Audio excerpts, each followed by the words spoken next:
So in the second round of this year's playoffs, the Brooklyn Nets were eliminated by the Milwaukee Bucks in 7 games. For being honest, the main reason they lost the series was due to injuries, because Kyrie Irving missed 4 or 5 games, and then James Harden missed the first 4 games of the series, and even when he returned, he was clearly not at 100%. And with the Lakers being out of the playoffs early, they probably would have made the NBA Finals and won the championship this season. But nonetheless, they're out of the postseason, and now we have to look onto their offseason. And in my opinion, they don't have a lot of moves to make, but they have some small ones to make. So in today's video, I'll be naming 4 things that the Brooklyn Nets need to do this offseason. Before we get into the video, I ask you to drop a like on this video, as it does help my channel grow. Subscribe to my channel if you want daily NBA content, and touch my goal of 1,500 subscribers. Comment on this video, start a conversation with me, as I do respond to all of my comments. And play that intro.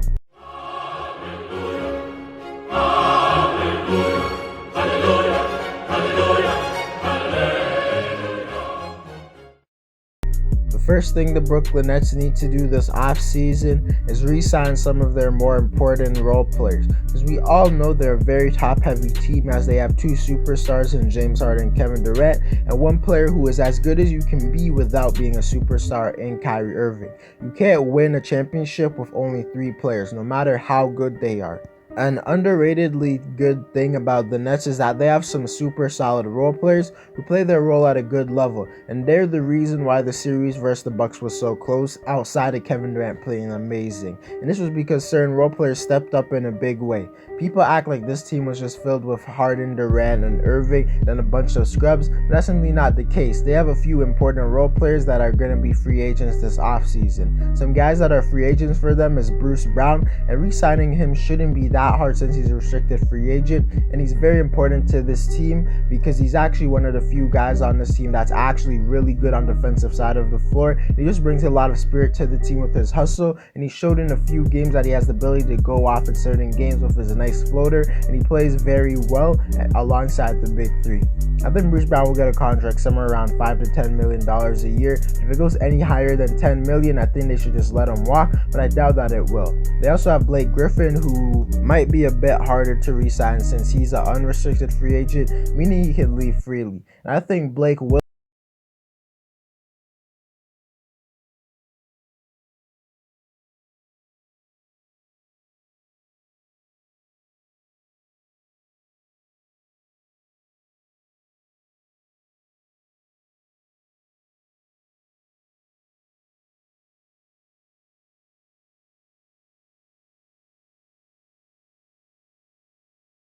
to resign, because he's a veteran who just knows what to do. He can play in certain situations. He plays very well alongside the big 3. He plays well off the ball. Jeff Green's just a player you want to have on your team, and I think he'll be signed to a contract worth around $4 to $8 million a year. Nothing that will be too much. And to be honest, none of these guys are going to be asking for huge contracts, and I think they will all resign because none of them are going to be asking for a lot of money. I think all of them want to play in Brooklyn, because Blake Griffin literally decided to go to the Nets, Jeff Green decided to go to the Nets, and Bruce Brown just is going to stay. Trust me, he's going to stay. So I think the Nets will definitely re-sign all 3 of these guys.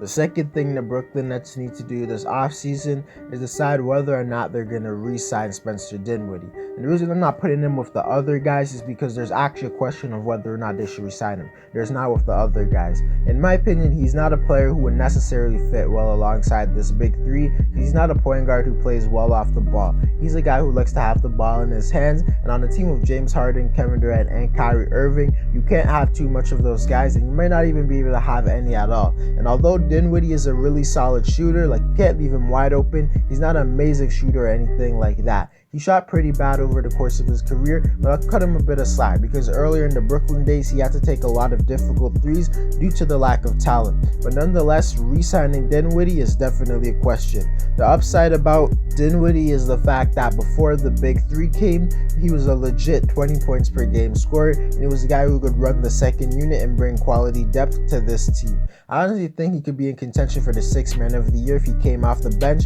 I think would be this team's 4th best player if he returned. But we also have to remember that he had a torn ACL or something like that, so he's probably not going to be the same level of player, at least right away. And also, Dinwiddie is kind of a player who could fill in for Kyrie Irving or James Harden, who are players who could potentially get injured like we saw in the postseason. It just gives them more firepower. He's obviously not going to have the same production, but I think he's an above average guard in today's NBA, and I think he could really help this team out.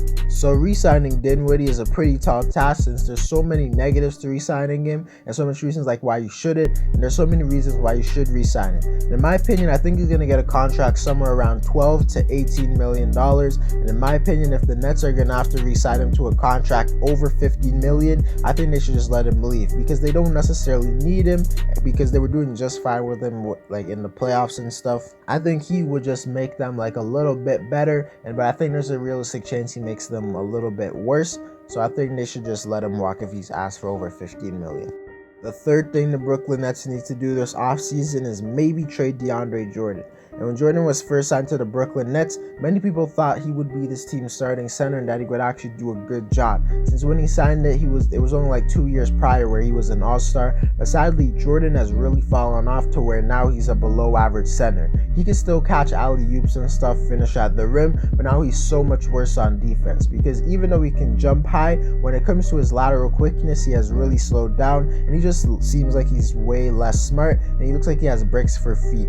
And it's clear he's not going to get quality minutes anymore, because he didn't even play in the postseason, and he didn't play at least any important minutes in the postseason. And I wouldn't even make a big deal about it, because every team has bum players who stay on the bench. The thing with Jordan is that he's owed $19 million over the next 2 years. I feel like that's some money that the Brooklyn Nets would like to get off of, since it doesn't seem like Jordan is ever going to be playing quality minutes, since they have a new center now, or a new center that they discovered in Nicholas Claxton, who's significantly better on the defensive side of the floor, and he can catch alley-oops on the other side of the floor. Now, I think there's a realistic chance that they could get rid of his contract by trading him to one of those terrible teams in the NBA that don't really care about their cap space, like the Thunder, Detroit Pistons, Orlando Magic, etc.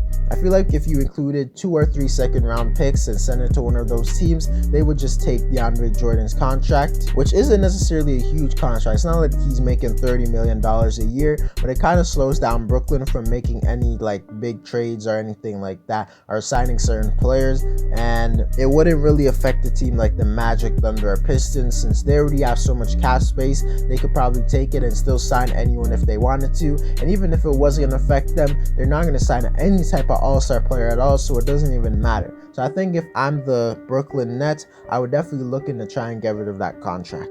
The fourth thing the Brooklyn Nets need to do this offseason is looking to get in some guys who could actually play defense at a decent level. Because if we're going to be honest, that would actually make this team unbeatable. And as I said, they need to trade DeAndre Jordan's contract, and that would free up a lot of money, and that would free up enough money to where they could go and sign at least 1 or 2 guys who could defend at a good level.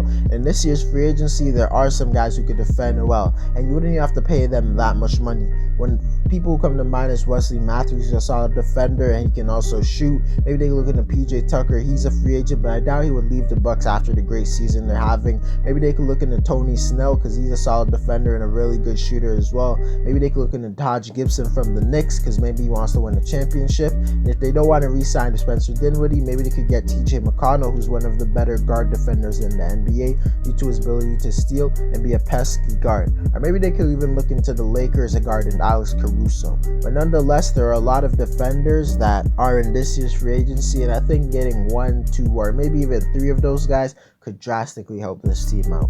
To conclude the video, I already think the Brooklyn Nets are a championship level team, so they don't really need to make any huge moves or anything like that. Maybe just run it back with the same exact roster, and I still think they'll be title contenders. There are little things that they need to make sure they stay as good as possible, such as re-signing certain players, getting rid of a certain contract, and signing some cheap guys to play defense, looking to win a ring. But nonetheless, Brooklyn is definitely in a good place.